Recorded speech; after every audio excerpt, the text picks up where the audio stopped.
This is WOR New York.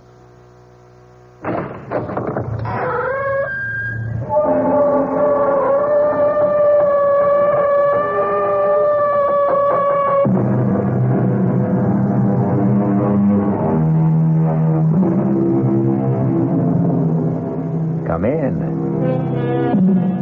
Welcome. I'm E.G. Marshall. Welcome to the fear you can hear. Welcome to the sounds of suspense. It was the ill-fated Prince of Denmark, Hamlet, who lamented, "The time is out of joint. O cursed spite, that ever I was born to set it right." Many people before and since have echoed the same cry of despair, but none with more compelling justice and reason than Ethan Vigil, clockmaker and destroyer. Ethan Vigil, for whom a special clock struck a magic and an evil hour. You got your box in. Your move, Jake. No, don't rush me. I'm thinking. God in heaven, Ethan, how can you stand that infernal racket? What racket? Oh, you mean the clock striking? I don't even notice it anymore. Well, go ahead. What do you want to give up? No. Who can think of a chess move with all hell breaking loose? From now on, start our games after midnight. Have to drive a man stark, staring mad. I swear to Sam Hill, Ethan, you deliver.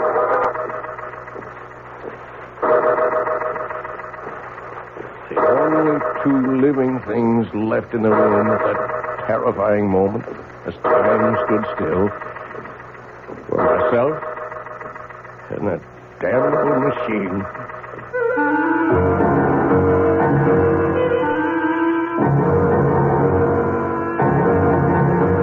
Our mystery drama, Time and Again, was written especially for the Mystery Theater by Ian Martin and stars John Beal.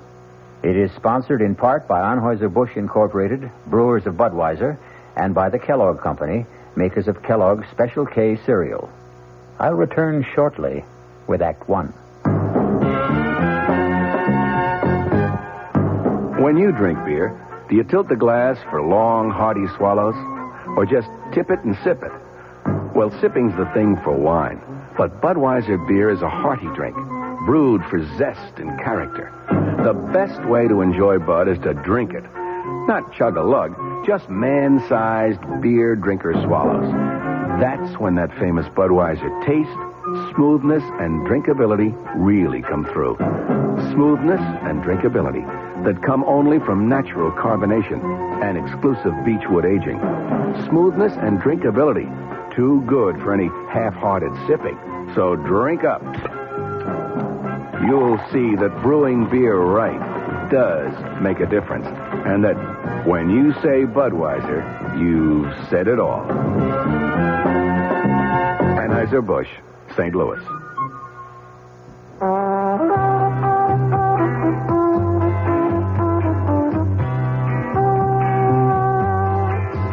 No matter what you're saving for, that's what Suburban Savings for Suburban. Suburban Savings offers you a regular savings account with flexibility. You can add any amount to your account whenever you wish. Withdraw whenever you want. Suburban Savings pays a 5.25% annual interest rate on regular savings paid quarterly, which earns an annual effective yield of 5.47%. Interest is compounded continuously from day of deposit to day of withdrawal, as long as $50 is maintained in the account to the end of the quarter. Come into Suburban Savings and open an account with flexibility. Our regular savings account in New Jersey at Bayonne, Edgewater, Elmwood Park, Emerson, Hackettstown, Morris Plains, Nutley, Paramus, and Sparta.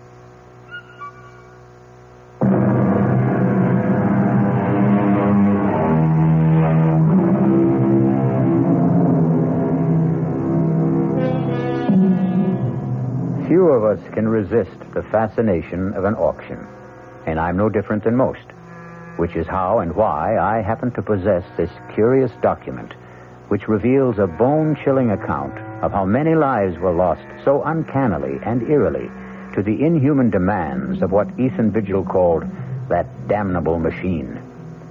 The tale I'm about to tell... No, wait. If you can manage to decipher his cramped longhand, let Ethan Vigil confess for himself. I, Ethan Vigil, clockmaker by trade, am writing this in case, when the moment comes, I fail to destroy the hourglass clock. For if I fail, someone must destroy it. Kill it. End its ghastly existence before God knows how many innocent people will die to satisfy its insatiable thirst. The clock itself came into my possession more or less by accident. I was working late at my shop one night about a year ago, and I heard it tapping on the closed glass door. Nation, some people can't read signs. Darn fools like to break that glass. Stop that. Can't you see I'm closed? Hey, governor, please. Let me in. Oh, get on with you. You won't be sorry. Give me a chance. I'll give you the chance of a lifetime. Look. It was raining heavily, the water streaming down the glass, but the object he had drawn from the cover of his pea jacket drew my eyes like a magnet. It was a clock, the like of which I'd never seen. It was shaped like an hourglass, with a strange appearing pendulum hanging in the lower half and the face in the upper half. And in the place of the figure 12, at the top of the face, was the numeral 13. I had to see that clock more closely. Oh, bless you, Governor. You're a lifesaver, you are. What do you want? Oh, I want you to have a look at this here clock. The clock is the only reason I let you in. I'd like to have a look at it myself. Let's take it over to the bench. You want this clock repaired? I want to sell it to you, is what I want. I hope I don't regret this, but come on to my place in the back. Huh? There's a fire in there to dry you up a bit.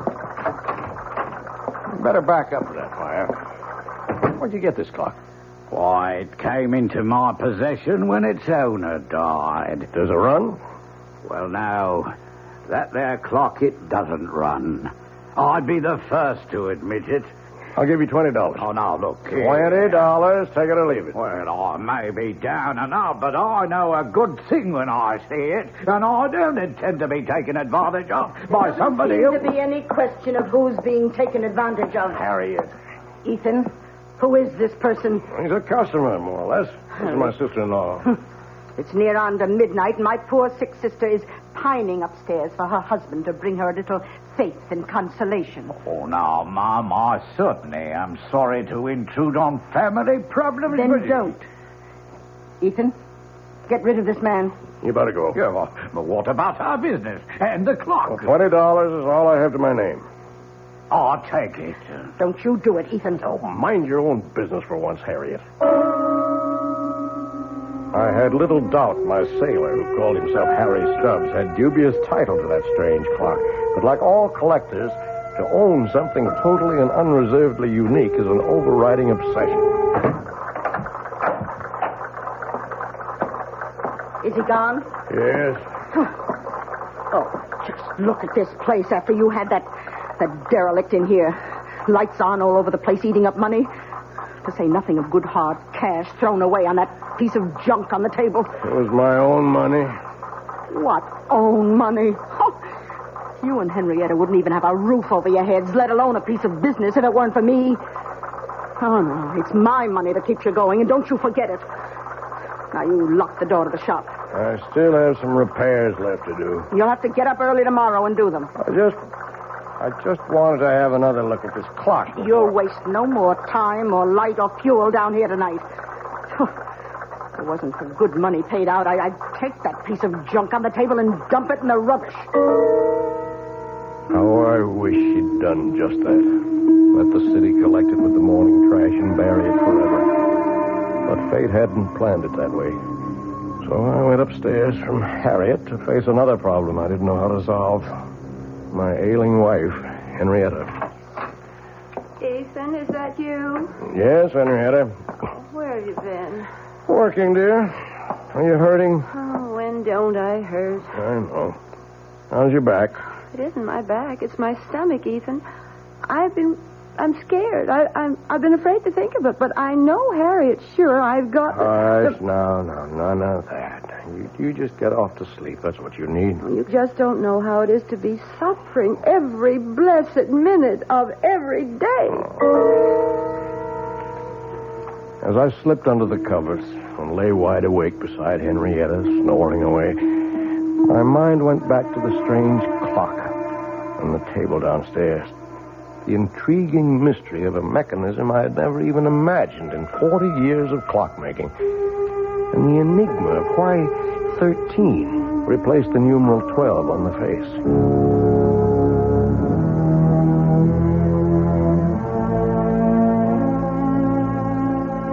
All the next morning, between my infrequent customers, I puzzled and poked and pried to reveal the workings of this bizarre clock. But by 1 o'clock in the afternoon, when I was completely stymied, my wife surprised me by coming out to the bench in her bathrobe. Henrietta, what's wrong? I've been calling for someone. Where's Harriet? Well, she went to market. I'm sorry, I didn't hear you. Oh, I've got those blinding headaches again. Could we send for Dr. Royce? Is that the old clock that Harriet told me you threw away hard-earned money on? It's a very valuable antique, an original. And it was my money. Does it run? No. And what good is it? It's worth $20 as it is, at least. In working condition, it could be priceless. Can you fix it? Oh, I don't know. Why not? Well, look at it, Henrietta. Have you ever seen anything like it? First of all, the hourglass shape of the case. What's inside? Well, that's the problem. Except for the 2 round glass windows. And they're not even glass. I don't know what they are. What window? Well, the one for the clock face in the upper cup, if you want to call it that, and the one in the lower inverted cup, where you can see what looks like a pendulum. Oh, can't you shake it and get that to swing? That doesn't seem to be the way it's activated. It's quite stationary. Funny, lopsided shape. Maybe it melted or something. Can't you get into the works? Well, only through this lid on the top. Now, look. There's all you can see of the works.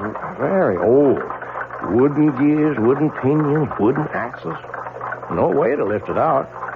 I can't even get my hand in there to try. Well, let me. It's so silly. There must be some way to... Ow! What is it? Look what your silly old clock has done. What's the matter? My finger is bleeding. It felt like something bit me. Oh, come on, let me see. Why, it's just a scratch. Scarcely drew blood. Just the same, I'm not taking any chances with that dirty old clock. I could end up with blood poisoning. I'm going to run this underwater. Now, you get me a bandage and some disinfectant. Right with you. I was suddenly aware that the clock was running. And its beat was the sound of the human heart. But Ethan didn't follow his wife right away, because suddenly he had become conscious that the dead clock had come to life, that it had started to record time again, and that the sound of its beat was very different from all other clocks. It was a sound akin, if not completely similar, to the beat of the human heart. I shall return shortly with Act 2. And now another tale of the ball and chain. At Kellogg's Special K presents the good, the bad, and the heavy. Why is that cowboy wearing a ball and chain? Because carrying around extra pounds can be just like carrying around a ball and chain. How symbolic. What will it be, senor? Give me the Special K breakfast. Here you go. For a special case, milk, orange juice, and coffee. Say, don't I know you from someplace? You probably don't recognize me with my ball and chain. I used to be 10 pounds lighter, but I'm getting back that way by exercising and eating smart at every meal. Starting with this here Special K breakfast. What's so special? It's less than 240 calories, 99% fat-free, and delicious.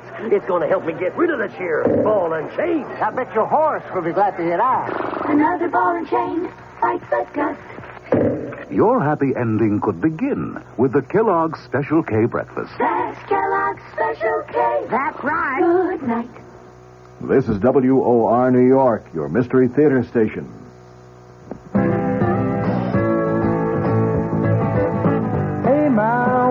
dinner? Hey, Ma, what you got? Hey, Ma, will it be much longer? My hunger gets stronger and I can't wait. She loves her family.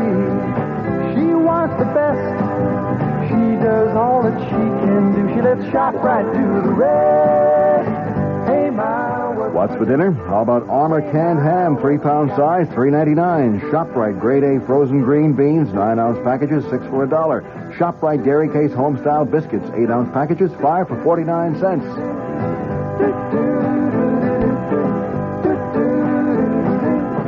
She loves the family. She wants the best. She does all that she can do. She lets ShopRite do the rest. Hey, Ma, what's for dinner? ShopRite has the answer.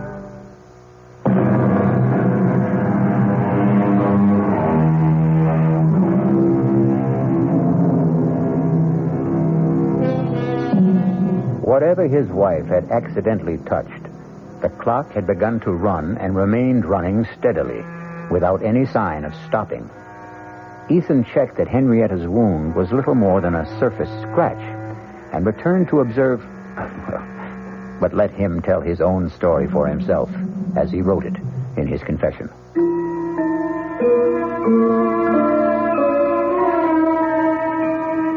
My examination of the clock as it ran made it even more of an enigma. Behind the face, beneath the lid, the gears I saw engage, second by second, operated the hands that told the time. What motivated them was obvious, the strange mass that I had supposed a pendulum weight, but which now, quite clearly, was a diaphragm or pump, opening and closing to create energy, in a motion like a human fist, or... Yes, suddenly I knew why the irregular shape was familiar, like the human heart. But what, in turn, motivated that, or fueled it, was the ultimate mystery. Everything about this clock was different, exotic, strange. Even its chime for the hours, plangent, plaintive, almost the sound of a human voice. I watched it irresistibly all day, all during the night, while I waited for Dr. Jacob Royce to come and examine my wife. Even while I waited for the result of that examination. What the devil are you doing out here, Ethan? I'm sorry, Jake. Just observing this clock. It's got me mesmerized. How's Henrietta? Oh, what am I going to tell you, Ethan? Same thing as usual. Yep. Not a trace of any physiological problem. Never is. Oh, there's a name for it if it's of any help. Chronic inadequate. Someone who just can't handle the simple process of life and has to make excuses for it. I'd better go up to her. Oh, there's no need. I gave her a sedative. Won't hurt her, but it might do you some good. Come on now. Let's play chess. If I set us up out here, all right? With all those clocks rattling away. I want to keep my eye on this baby here. If you can't sit up with one sick friend, you gotta sit up with another. And for the next 10 or 15 minutes, I did forget the clock that was to haunt the rest of my days. Inexorably, as we concentrated on the chessboard, all of the clocks ticked on towards 12 o'clock. And the moment when the explanation of that substitute number 13 was about to be made by the clock itself. Don't think much of your king's pawn variation, Jake. Got you boxed in. Your move. Don't rush me. Don't rush me. I'm thinking. Good Lord, Ethan. How can you stand that infernal racket? Huh? What racket? Oh, you mean the clock striking? I don't even notice them anymore. Huh? Go ahead. What do you want to give up? No. But who can think of a chess move with all hell breaking loose? From now on, we start our games after midnight. Enough to drive a man stark, staring mad. I swear to Sam Hill, Ethan, you deliver. After the 12th stroke of the hourglass clock's chime, there was no sound but the beat of the clock and my own heart. Everything else had stopped dead. My friend's mouth was frozen in the act of speaking. His hand poised over a chessman as though cast in bronze. Outside, like the old child's game, people had turned to statues. A car backing into a parking space was stopped in its tracks. The very raindrops hung motionless in the air like a spangled curtain. For everyone else in the world, save only me and that damnable clock, time was standing still.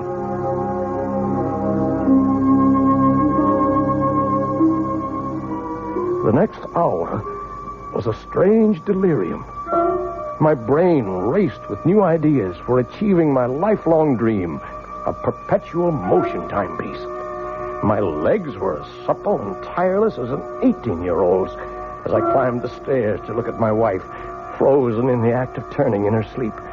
My sister-in-law caught in the middle of a snore. Towards the end of the hour, I returned to the shop. A quick stab of terror prodding at me. Was this to be forever? Poor Jake still sat in the middle of the move he had started almost an hour ago. The hands of all the clocks pointed to exactly 12, except the hourglass. There, the small hand stood directly at 13, while the minute hand swept closer and closer to join it. With a sense of mounting excitement, I waited for their junction. Like the other clocks, my strange new one had only struck 12 before. Now I felt I knew the reason for 13. The extra magic hour of precious time that twice a day it offered to its owner. With bated breath, I waited for the proof. The missing chime. And then it came. Directly set us up here tonight to get me off my game. I concede. Don't you want some more time to think it over? Oh, it wouldn't matter if you gave me an hour to consider it. Tonight I'm too bushed to think. Just 1 minute after 12. We've only been at the game 10 minutes or so, and I feel as if I've been here for 70. Is it really only 10 minutes? You're the clockmaker, Ethan. Look all around you at your little markers. Yes, you're right. So it's true. You feeling all right? Never better. Why? You look a little strange for a minute. Matter of fact, Ethan, I've been meaning to mention it. I'd like to have you drop around to the office someday soon. What for? Well, you're not as young as you were, you know. And you've been pushing yourself pretty hard lately. Want to make a date now? No, I'll call you. No, don't forget. Now, there's something I wish all my patients were as healthy as. Yeah, 20 years since I started that old avocado tree in the window. And like Topsy, it just grew. Don't you believe it? Oh, that took a lot of tender, loving care. Watered just right, pinching it back, bringing it along to grow up right. Just like the child. I love that old tree. Well, listen, man's got to have something to love. Yeah, I reckon. Oh, you don't think there's anything really wrong with Henry, do you? No, I don't. Just another of her eternal spells. Well, night, old friend. Rain stop. Good night, Jake.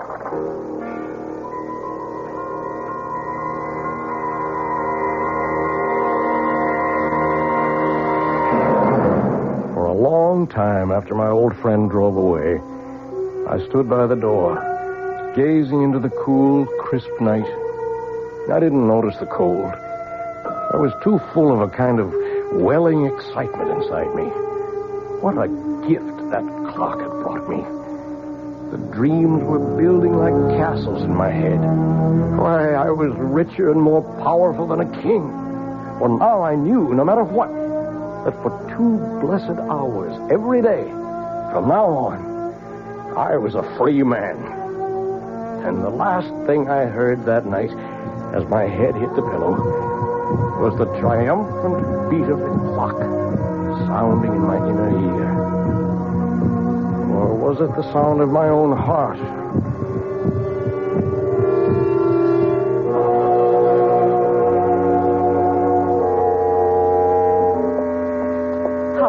Doctor? I don't know, Harriet. Now, I don't mean to alarm you, but I think we'll put your sister Henrietta in the hospital for a few days for observation. Well, what's the matter with her? Well, that's what I wanted to put her in the hospital for. Find out. What do you suspect it is? I don't suspect it's anything. I just want to reassure myself. Now, why don't you go up and keep her company while I talk to Ethan? Oh, you won't have any trouble convincing him. I don't see why I can't take care of her. Well, you can't this time, Harriet. If you want to help, go sit with her. I'll make the arrangements with Ethan. How's Henny? I want to put her in the hospital for a few days, Ethan. Oh, she's that sick? I'm not sure. Whatever it is, this is not just one of her spells. I want her under observation for a while. Oh, whatever you say, Jake. I wish I knew what to say. I feel a little guilty. Ever since that night a few weeks ago when we were playing chess. What do you mean, guilty? Well, damn it, for 20 years I've been medicating her imaginary ills. I wonder if maybe I got careless that night. Huh? Well, there's no doubt that from then on, this debility, anemia, whatever it is, started. Well, I'll get along and make all the arrangements. I'll phone you when to expect the ambulance.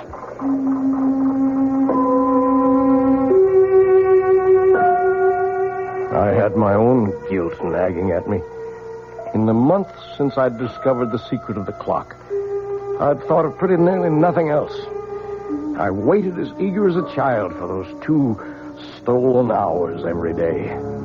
Not only for the relief from Harriet's nagging and poor Henrietta's everlasting complaints, but for the lift, the joy, the youth and vigor that they brought me.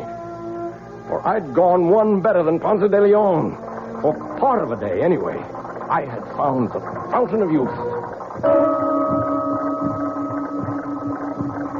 But a wave of shocks was about to jolt me back to reality. The first was Henny's being taken to the hospital. The second was the morning the clock stopped.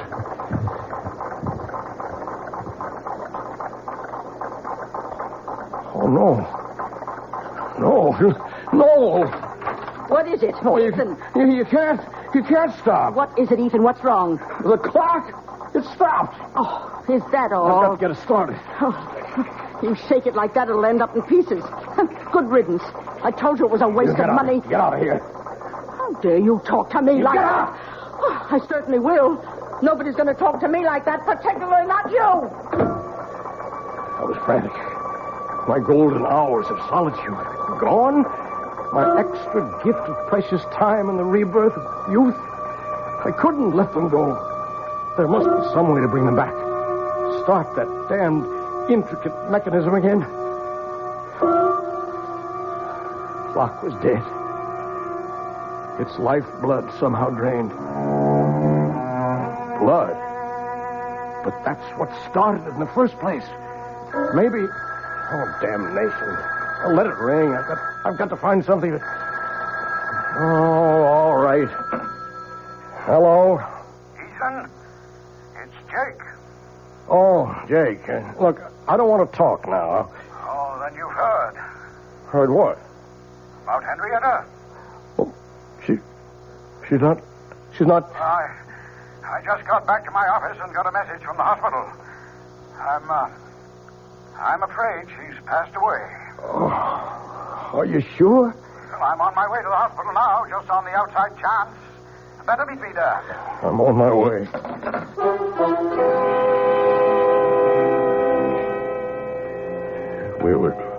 We were too late. Henny was gone. With no goodbyes. I sat by a nurse's desk, waiting for Jake to complete arrangements and drive me home. A young nurse came down the hall with a tray of blood samples, putting them on the desk. She came towards me. Mr. Vigil? Yes, nurse? Dr. Royce asked me to tell you he'll only be a minute or two. Oh, thank you, nurse. As she walked away, my eyes following her blindly, then I was looking at that tray of blood samples. Blood. It was Henny's cutting her finger that started the clock. Would that be the answer? I acted without thinking. In a moment, I had slipped one of the tubes into my pocket. And I was back in my seat before Jake came striding down the hall.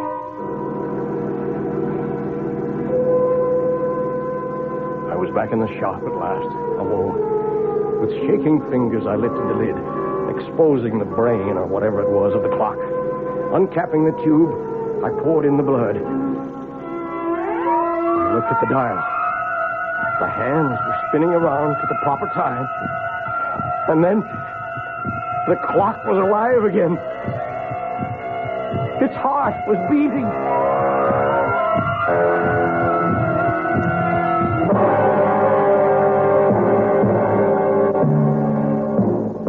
It would have been better, far better, had Ethan left it for dead. As we shall see when we return shortly with Act 3. We knew we had a good thing going, but we're absolutely delighted that you know it, too. I'm Hy Brown, producer of Radio Mystery Theater, saying thank you. Thank you for those thousands of letters. Our prize drawing is over now, and I wish I could thank each of you personally. But here's the rub. So many of you ask questions about all sorts of things having to do with radio that sifting through the letters will take weeks. So here's a suggestion. If you need a quick reply, do write again, just the question this time, and we'll try to answer right away.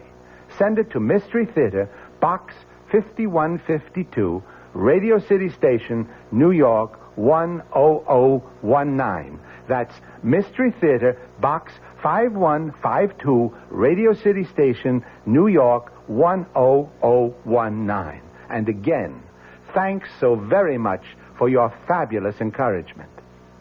This is WOR New York, your station for the Mystery Theater.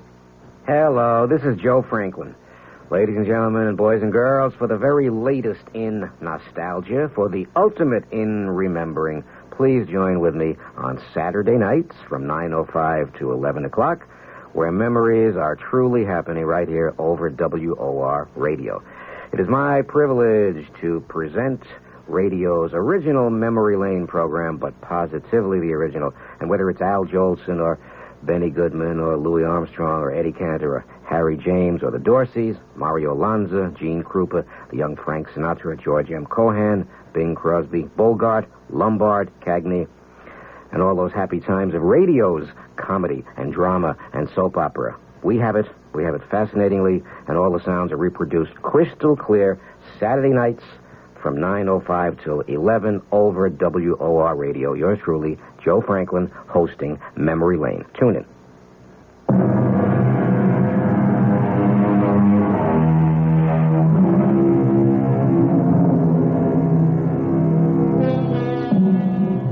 Which of us could resist the temptation of perpetual youth?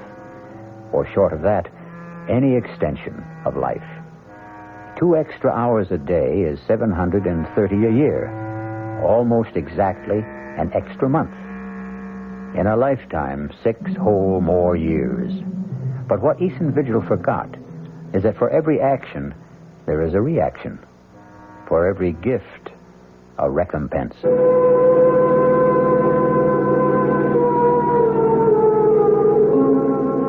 The saddest part of my confession is that after my wife's death, I became completely blind to everything but my 2 periods of escape every day. More and more, my sister-in-law, Harriet, took over the ordinary part of life, transforming my beloved clock shop into a nightmare against which I preferred to close my eyes. Ethan? What, Harriet? Would you mind helping me dress this window, please? Well, what's the matter with it as it is? If you just get away from that bench of yours for a moment and come here, perhaps I can show you. All right, Harriet. You know how I'm branching out now that I'm the active partner in the store. Oh, Igor and Jim Cracks. Well, you might know you'd lag a mile behind the times. This is novelty jewelry, and to sell it, we must display it. Cheap claptrap. Now, first off, I want you to get this cheap, silly rubber plant out of the window. Rubber plant? That's my avocado tree that I grew with my own hands. Well, whatever it is, it takes up the whole window. I want it out of here. No, sir, not my tree. It needs the sunshine it gets. But what use is it? Does everything have to have a function? It's beautiful. It's balm to my soul. That's enough reason for its existence.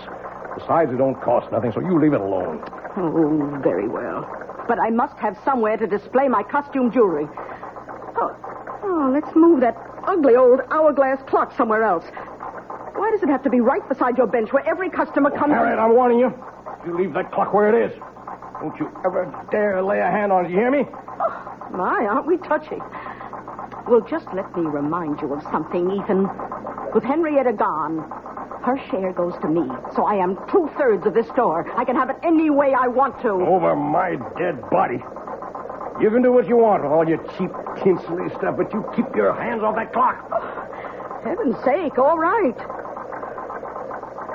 Don't you have an appointment with Dr. Royce? Oh, I forgot. I'll get right over to his office.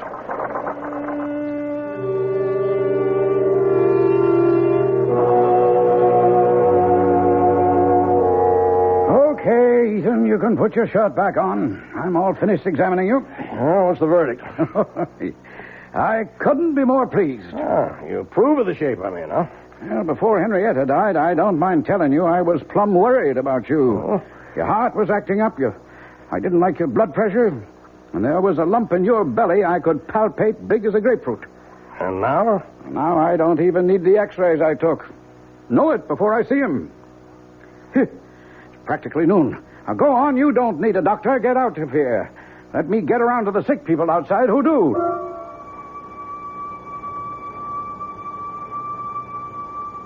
As I went into the outer office, I glanced at the electric clock on the wall. The hands clocked to noon as I did so. And I was looking at a, by now, familiar scene. The nurse who had risen to escort the next patient in was suddenly transfixed, halfway up from her chair. A child about to scream remained with face contorted, the scream not yet uttered. A thought crossed my mind. It was a month since I had fed the clock that first transfusion. I went into Jake's small lab, opened the refrigerator, I helped myself to a blood sample, and left.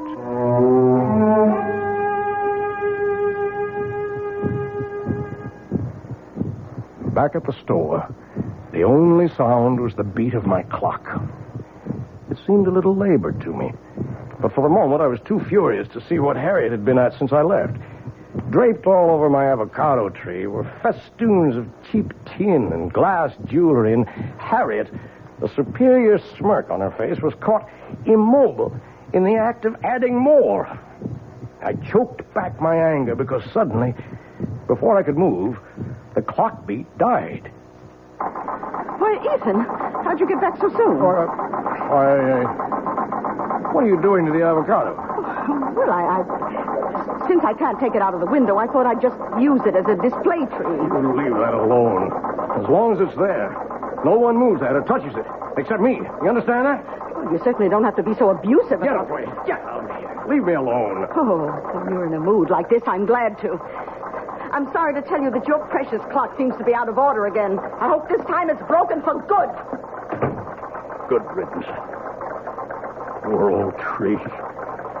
But first, some special oil for the magic lamp. Please, God, you'll still run again.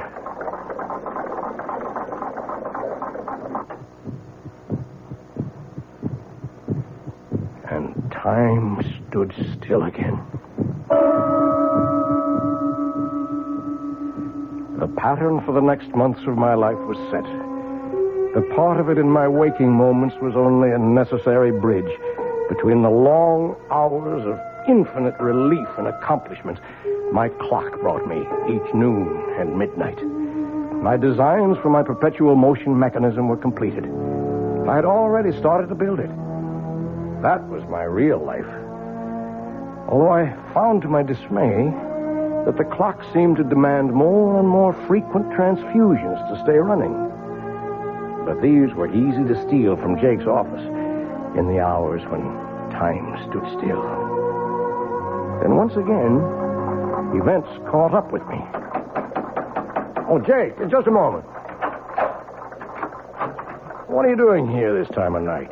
Well, the evening's young. I thought a chess game might get some things off my mind. What were you frowning at in the window when I passed? My plant there. Avocado? Oh, yeah. Looks a mite peaked. I can't understand it. It's been wilting and drooping day by day. No reason. Are you any good at diagnosing vegetable life, Jake? Nope. I'm beginning to think I'm not much better with humans. I wish I knew the secret of your spurt of youth. Think I'm getting old. You're not yourself, Jake. What's wrong? I don't know. In a way, it goes back to Henrietta's death, or seems to. What does? Well, I never said too much about the way she died at the time, Ethan. Congestive heart failure, you said? Oh, that's true enough. That's a condition that produces an end to living. But what caused it? Are you asking me? No, I'm asking myself. And I have no answer. Oh, tests were run and the pathological evidence was clear enough. But in spite of massive transfusions, we couldn't stop Henrietta's blood from simply disintegrating. Quite literally turn into water. And that's unusual. Abnormal. Never seen a case like it before. In the last 3 months, I've lost 3 of my patients to the same sort of, what shall I say, same sort of malady. I might have seen it developing, except for a strange thing. What? Well, all of them had been to my office and had routine blood samples drawn for physical checkups. And the samples didn't warn you? There weren't any samples to examine. Unaccountably, they disappeared from my office. And one other strange coincidence. The night your wife died, a blood sample for a patient in the hospital disappeared. And that patient died later? Yep, about 4 weeks later. But I don't know why I'm worrying you with all this. It's none of your business. Well, it is. Huh? Oh, you mean as far as Henrietta is concerned? No, I mean much more than that. Ethan, what is it? I didn't mean to upset you like this. I'm not upset. I just want you to understand. Understand what? That I'm sorry. Oh, I'm so sorry. Well, you're a good friend, Ethan. And I guess I don't feel like any chess tonight now. I'll run along. Jake. Yeah? I never asked before, but do you remember exactly what time Henny died? Oh, about 25 to 12, I think. I didn't have to think. I knew it all now. That was the precise moment that evil clock first stopped. So it was a monster, insatiable, that once having tasted blood, continued to suck on its victim till it had drained all life away. And I was no better, no less evil. I had been feeding this mechanical vampire at the cost of other human lives. In a daze, unable to explain to him, I saw my old friend Jake out and turned to face what I had to face.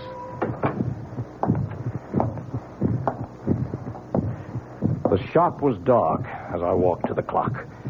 My ears were so attuned to it by now that I'd been aware that it had started to labor and needed a fresh transfusion. I was more than a little mad by now, as in the dark I said to it, "Die! Damn you, you devil! Die!" My moment of triumph was brief. I still had my own expiation to make. Not only for my wife, but for all those others. And there was a personal sadness as my hands in the darkness traced the form of my perpetual motion machine, which would never be completed now. A man without love, wife, or children would like to leave a small footprint on the sands, his gauge to immortality. All I would leave now was a sick avocado tree I had nourished for 20 years for nothing. And then suddenly, I heard stealthy footsteps and pulled back into the shadows.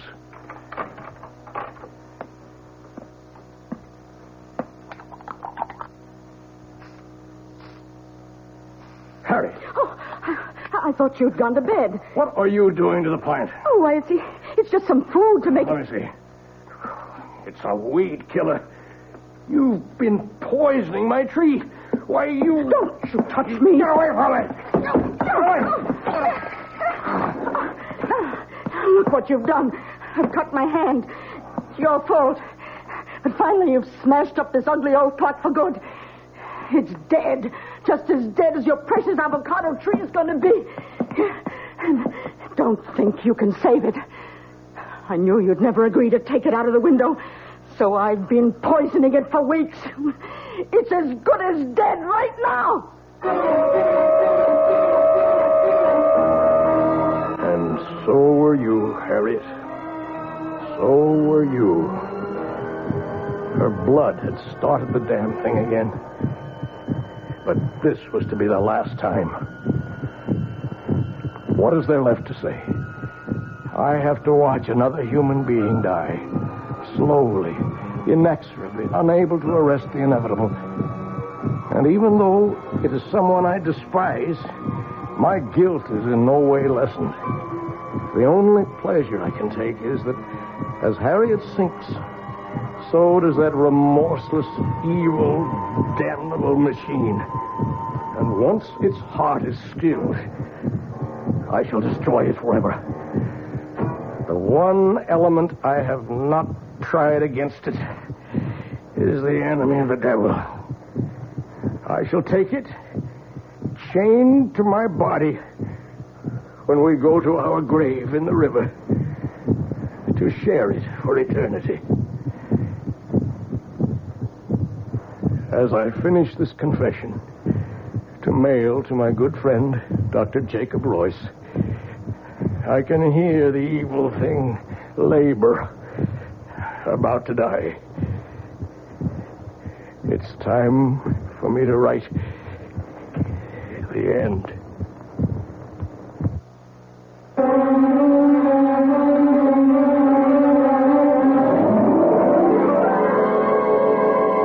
So be warned.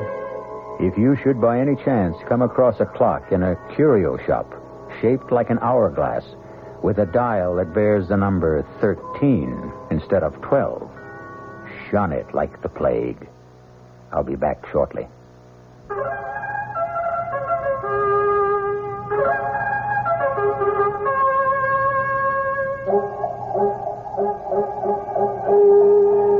Hello, mystery fans. This is the Creeping Claw. Yes, this is the Claw, and I'm coming your way. I'm coming your way, and I'm gonna get you.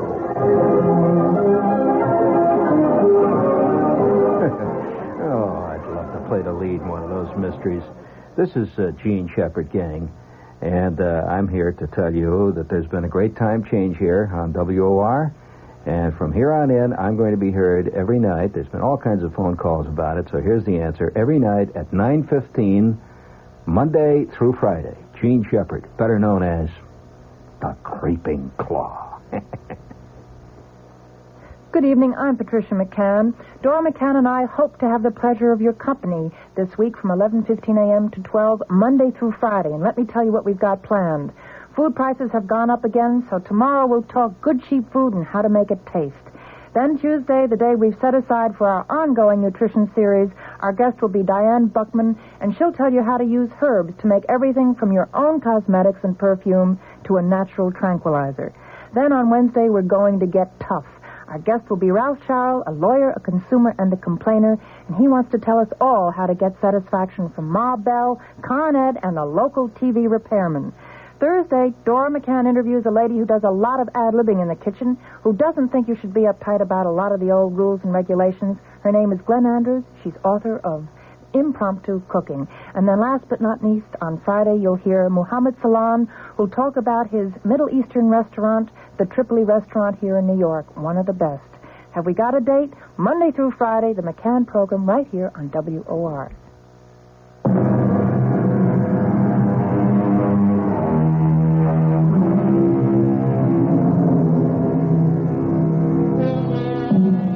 Oh, the fascination of time and man's never-ending quest to hoard it, to stretch it, to borrow an extra portion for himself alone.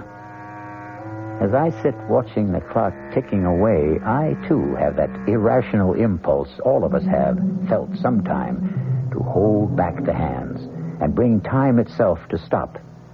And then I remember Ethan Vigil, and I decide that once around is enough for all of us. Our cast included John Beale, Grace Matthews, Bryna Rayburn, and Ian Martin. The entire production was under the direction of Hyman Brown. And now, a preview of our next tale.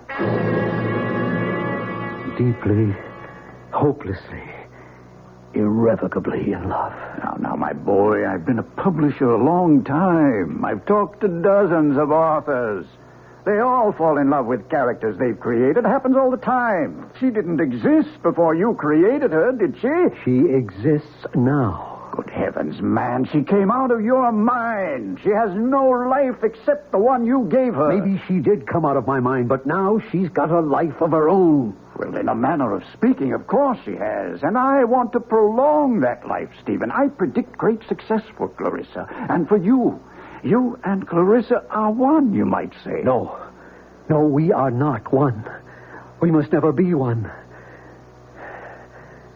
I want her dead. This is E.G. Marshall inviting you to return to our Mystery Theater for another adventure in the macabre.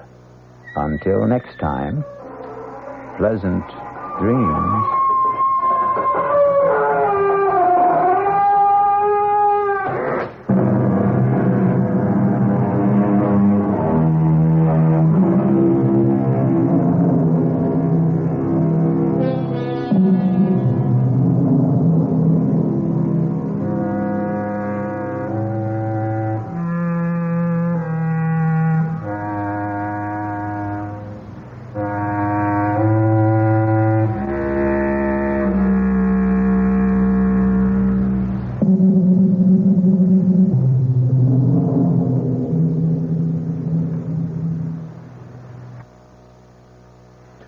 WOR Mystery Theater was brought to you by ShopRite Supermarkets, where you get a lot more for a little less, and by Suburban Savings, with offices throughout North Jersey. The preceding Mystery Theater program was furnished by the CBS Radio Network. John Wingate here. You have a problem? Money, stocks, medical, or whatever. Then join me, weeknights at 10 p.m., for the Wingate News Digest. News is simpler than you think. It's what affects you, your pocketbook, your job, your pension, all those things. These we cover, plus all hard news.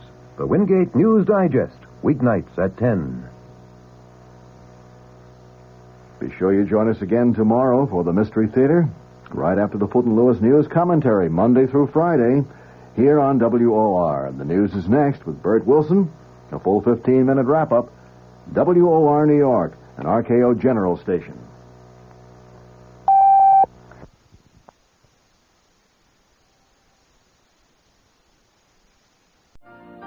You've been listening to the OTR Gold Network. Find more classic radio at otrgold.com.